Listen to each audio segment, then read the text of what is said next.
After 2 wins from 7 and 8 points from 21, it seems that Ten Hag's days are numbered. No United coach has been able to survive 3 years since Sir Alex left 11 years ago, and Ten Hag seems to be trending the same way. So I convinced Sir Jim and Dan Ashworth to fire Ten Hag and hire a different bald man.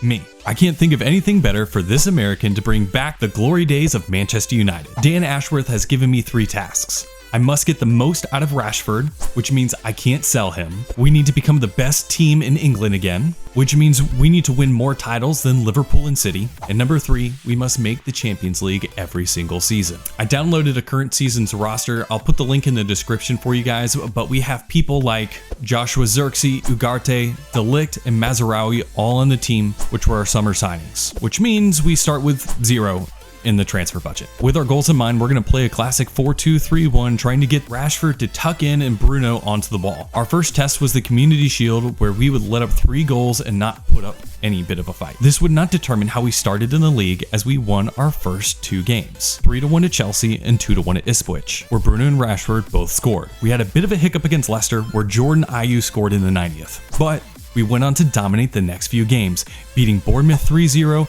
Tottenham 4-0, Braga 3-1, Everton 2-0, and Newcastle 2-0 in the Carabao Cup, before running into Nottingham Forest with a 2-0 loss. After losing to Nice, Sir Jim's other club, we would take 2 more in the Prem, beating Newcastle and Brighton, putting 2 past both. With a loss to Wolves 2-0, we seemed to have lost our momentum. We would not win in the Premier League for the next 5 games, and we got knocked out of the Carabao Cup 3-1 to Sheffield United. In those 5 games, we lost to Arsenal 4-1 as Sterling put 2 past us, drawing to Liverpool, then losing to Fulham just a few days later, and then after drawing to City and West Ham. We did find our rhythm again, only losing 1 in the next 10 in all competitions, putting us in 3rd place in January. In January, we got a $57 million offer for Casemiro from the Saudis. I just couldn't pass that up. We replaced him with a cheaper option in Weston McKennie for $17 million, but this is where we would see our season take a turn for the worst. We would only win 1 Premier League game in the next 2 months, seeing us get knocked out of the FA Cup and dumped out of Europe by Stuttgart. In 9th place, we would win 3 out of the next 5 to make it back to 5th place, barely getting to the Champions League because of the European coefficient and Arsenal winning the Europa League. Unfortunately, Liverpool won the league. The start of season 2 would see people leaving on frees.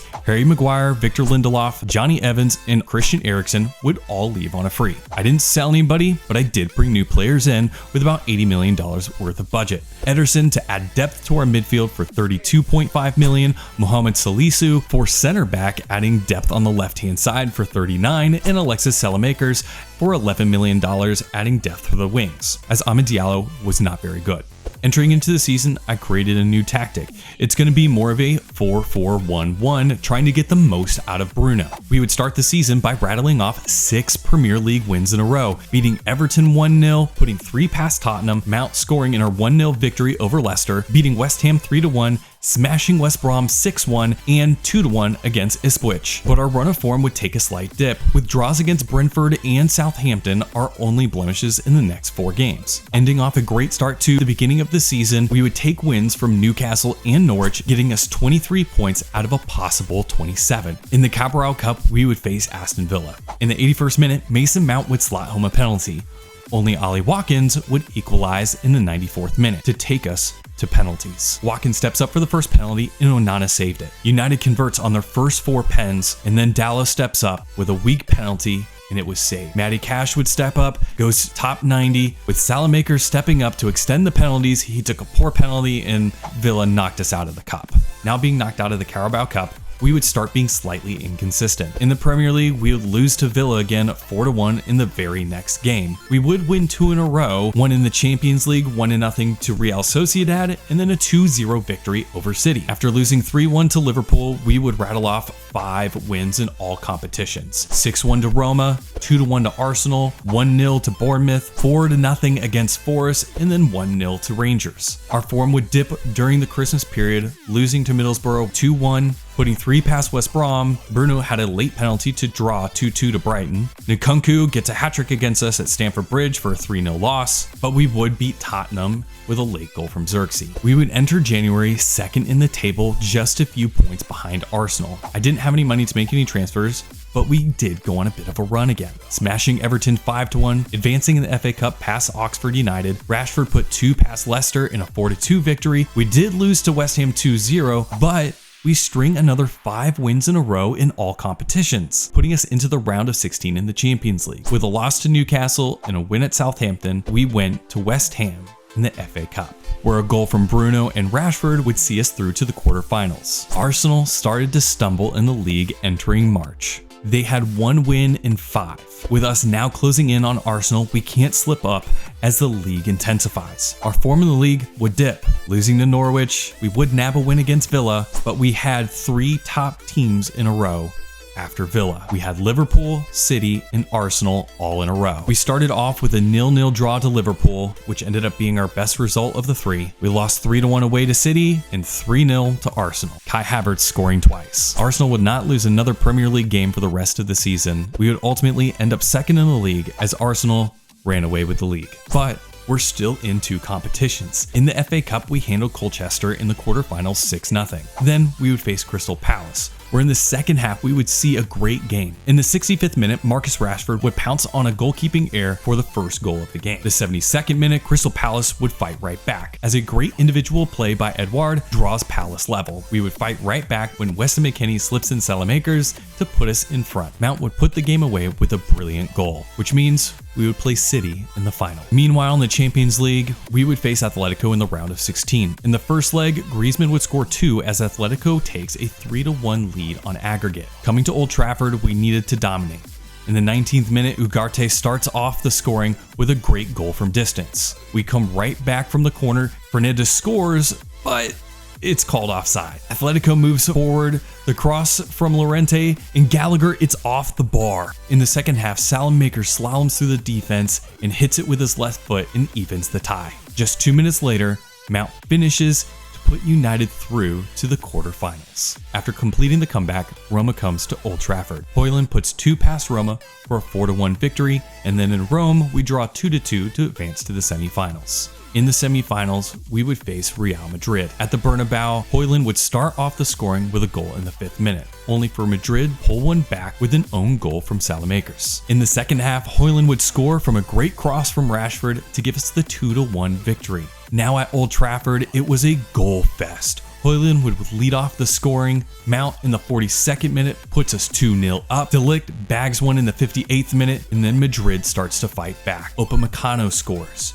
2 minutes later, in the 71st minute, Mbappe bags one, and then Camavinga scores in the 77th minute, but they couldn't get one more, and we held on to advance to the finals. So at the end of the season, we're in 2 cup finals. In the FA Cup final, we take on City. With no real clear-cut chances, Mount takes down Kevin De Bruyne, and Haaland slots the penalty home for City to take the FA Cup final. Hurting from our loss to City, we take on PSG. In the 31st minute, Salamakers fouls Xavi Simons, and Kolo Muani slots the pen home. A few minutes later, Højlund heads one home from a brilliant cross from Shaw. The 78th minute comes around, and Ugarte chips the ball to Marcus Rashford, and he scores. The ref is calling him offside, and the goal is taken away. Just 5 minutes later, Xavi finishes, and PSG takes the victory in the Champions League. After season 2, we have some decisions to make. Our first goal is to get Marcus Rashford more involved and make him the center of the team, and quite honestly, we just haven't done that so far. So we're going to make some tactical changes. We're going to go with a 4-2-4, trying to get a little bit more on the front foot and more attacking, which means we need to make some serious roster changes. I sold a few people, starting with Joshua Zirkzee. He just wasn't playing often enough, wasn't getting involved, so I sold him for 48.5 million. A great offer from Bruno from Saudi for 80 million, saw him leave. Ahmed for 9.5, Luke Shaw for 110 million from the Saudis, and then we see Anthony leave for about $20 million. Seeing all those people leave, I did need to make some serious acquisitions. So we started off with the 2 Victors, one from Sweden and the other Victor Osman from Nigeria. We also got Milinkovic Savic on a free. We went out and got Alex Grimwald for 49 million, and then we went to Ajax and grabbed Hato for 110. With our new tactic and firepower up front, we started season number 3, hoping for a good start, and we had one. 11 straight wins in the Premier League. Our notable wins were a 7-2 over Liverpool, a 6-0 over Tottenham, and a 6-0 over Chelsea. Clearly, our offensive tactic was working. In the Carabao Cup, though, we did have a surprise loss to Hull and Pens. Manchester City did stop our Premier League winning streak, beating us 3-1, with 2 late goals from Haaland to give City the win. But from there, we would go unbeaten in the league till January, winning 7 of our next 8 and only drawing to Arsenal. Halfway through the season, we were on top of the league. We did sell a player, Milinkovic-Savic, who quite honestly just wasn't getting any playing time, so we did sell him. From here, we would go on to run away with the league, winning the league by 13 points with more wins over our rivals. 3-0 over Chelsea, 3-1 over City,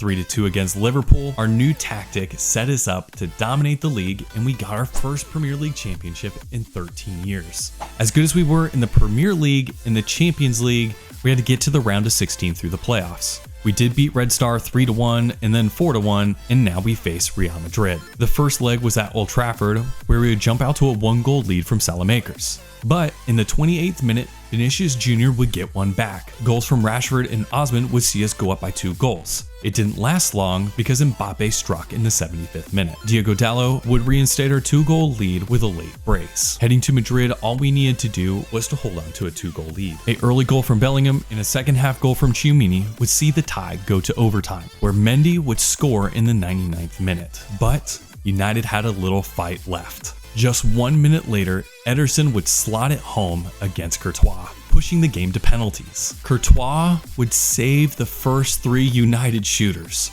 to knock us out of the Champions League. In the FA Cup, we would handle Sunderland 5-2, Coventry 3-0, and then Middlesbrough 2-0 as well, setting us up to face Leicester in the quarterfinals. We would jump out to a 1-goal lead when Højlund headed the ball home. The second goal came when Garnacho crossed it in and Ugarte hits it in to give us the score of 2-0 and a victory over Leicester. We would battle Tottenham in the semifinals. We would score the first goal from Osman in the 73rd minute. We would then see a goal from our big Swede finishing Tottenham off in the 84th minute with a cross from Malacia, moving us into the finals against Liverpool. In the finals, Onana makes a save from Gakpo in the 19th minute to prevent an early goal. With a pass from Dalot, Osman was able to finish and put us up 1-0. With a good pass from our left back, Marcus Rashford was able to grab the second goal for us before the half. Dominic Szoboszlai was able to absolutely smash a screamer of a free kick to draw one back. But Liverpool didn't quite have enough for us today, and we would win 2-1. With our 4-2-4 tactic,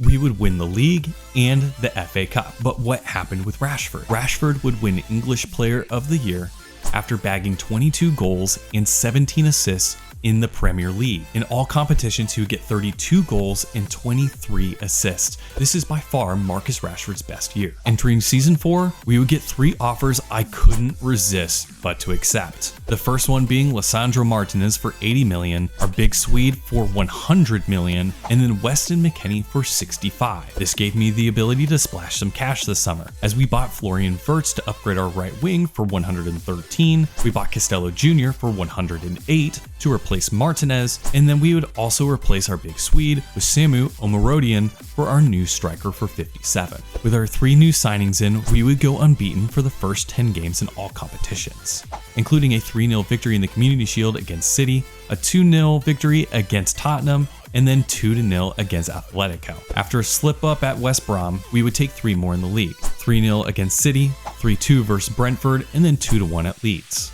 In the Carabao Cup, we faced Liverpool. Trent Alexander-Arnold slots home the first goal of the game to give Liverpool the 1-0 lead. Samu Omarodian, though, would put Manchester United back on level pegging, getting his brace. But after the second half, Liverpool would score 2 to eliminate us from the cup. After that loss, we would go on a great run to January, only losing 1 to Chelsea. We would see us win against Arsenal, Real Madrid, Barcelona, and Liverpool. In January, we'd say goodbye to Malacia. With enough defenders, we would save that money for the upcoming summer. Entering into January, we had only lost 2 games and drawn 2 games, and we were still behind Liverpool in the title race. Our first game in January would see us lose to Villa, which wouldn't help our odds out of winning the title. After 2 wins in the league, we would then lose again to Brighton 3-1. In the league, we would play Arsenal, Chelsea, City, and Liverpool all in a row. We started off by beating Arsenal 2-1 when Samu Omarodian scored in Fergie time to get us the win. Mount would actually score 2 to win against Chelsea. We would draw 0-0 against City, and we would be 4 points behind Liverpool going into the game. And the boys showed up. With 5 different players scoring, we put 7 past Liverpool. We were now down only 1 point to Liverpool heading into Nottingham Forest. We would have a letdown game, letting Cullum Hudson-Odoi score 2 on the road to a Forest victory of 3-1. We unfortunately would not be able to catch Liverpool in the final 3 games, and Liverpool wins their 2nd Premier League title in the save. This year in the FA Cup, we would see us play Villa first, where we would put 5 past them to take the victory. Then we would hold on to beat City after a 2-goal performance by Højlund, running into Cardiff, needing Højlund to rescue us again, scoring the game's only goal in extra time. And once again, we would run into Liverpool in the cup. Gravenberch would head one home on the back post for Liverpool to take the lead in the 15th minute. Mount would hit the post as we were trying to fight back in the second half. That would be our only real chance for the game. Liverpool knocked us out of another cup. In the Champions League, we would play Leipzig in the round of 16. It was an absolute goal fest, where we would see a total of 8 goals. We would win 5-3 heading to Old Trafford, where Andre Silva early on tries to pull Leipzig back into the game by scoring a goal. But Dalot and Højlund would score for us, and we would win 7-4 on aggregate. Facing Arsenal in the quarterfinals, we would go to London first to face Arsenal. Kai Havertz scores to open up the scoring of the game. In the second half, Costello Jr. would score from a corner heading to Old Trafford. Whoever wins this game goes on to the next round. Florian Wirtz opens up the scoring. Right before half, Jesus levels the score. With a marvelous free kick from Odegaard, Arsenal takes the lead. But in the 77th minute, Marcus Rashford gets his head on the ball and powers it into the net. And then in the final move of the game, Rashford squeaks one inside the near post and wins it for United. United heads off to the semifinals once again to face Real Madrid. In the first game of the semifinals, we would win 3-1 at home with late goals from Almirodian. We would jump over to Madrid, and behind Rashford's 2 goals, we would once again win, this time 3-2, leading us to another final against PSG. But this time, the game was a bit different. We dominated PSG. Marcus Rashford opened up the scoring with a brace in the 4th minute. We would score another one with Matthias de Ligt. We would hold PSG to 2 shots on net, which include a save from Onana in the 90th minute to keep the clean sheet. We would take home the Champions League for the first time in over 15 years. This season was once again led by Marcus Rashford, having 18 goals and 9 assists in 25 games. Heading into Season 5, we need to beat Liverpool in the league, so the board gave us $200 million to play with. I felt like we needed a few small changes. First, Dalot went for $80 million. I just had to have that money. And I let Grimwald go on a free, as he wasn't playing much. I brought in a young CDM named Johnny. I brought in Chiumini for 112, Coyote, the Italian right back, for 125, Fonseca as a backup center back for 51. And once again, we got off to another great start to the season. We rattled off the first 16 games without a loss, with our notable wins being 4-1 versus Liverpool in the Community Shield, 2-0 over Juventus in the UEFA Super League, and then 3-0 over Liverpool again, before losing to Chelsea 3-2. We had bounced back with another 6 unbeaten, including a 5-2 win over Arsenal. After a 2-1 loss to West Ham, we played Liverpool in the quarterfinals of the Carabao Cup. Marcus Rashford would start off the scoring from Florian Wirtz. In the 7th minute, Rashford would hit one off the bar, and Wirtz gets the rebound and scores his goal. McAllister would slot a penalty, and Liverpool would score one more to level things off before the half. In the second half, Samu Omorodian put one past the Georgian goalkeeper to take the lead. Just 3 minutes later, Højlund scores for the 4-2 victory to move on to the semifinals of the Carabao Cup.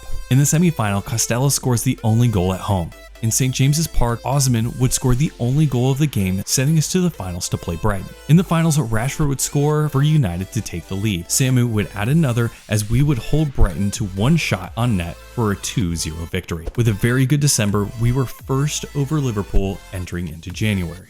Wanting to hold on to the lead, I added Michael Olise for $98 million.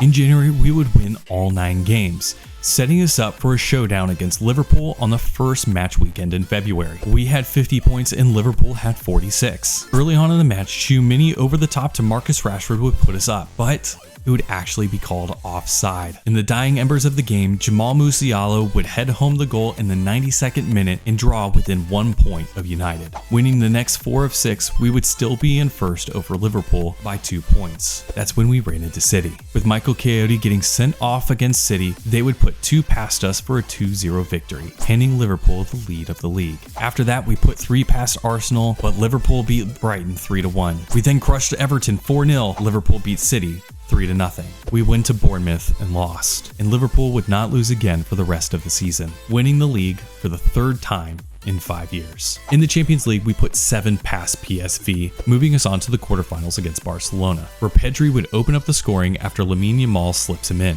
Florian Wirtz would level the game with a great play from Marcus Rashford. Vitor Roque finds some space to put Barcelona up, and then Gavi scores off a deflection to put Barcelona up 3-1 as we would go to Old Trafford. At Old Trafford, Osman would bring us within 1 goal. Samuel would then get an assist from Højlund to bring us level against Barcelona, until Vitor Roque scores from a cross. We were pushing for another goal until Michael Coyote takes out Lamine Yamal and is sent off again in a crucial cup game. From there, Barcelona would go on to finish us off.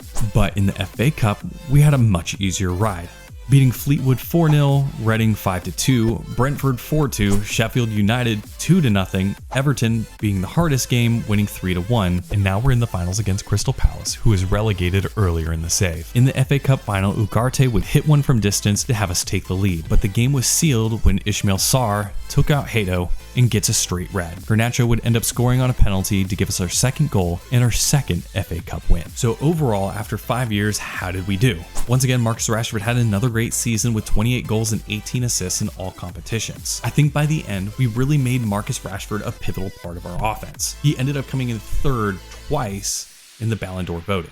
On our second goal though, with Liverpool winning 3 out of 5 and us only winning 1 league title, I think we could say that we failed that one, that we're not the best team in England. Unfortunately, we let Liverpool have that title. But on the third goal, we did make the Champions League every single season, which is pivotal for Manchester United.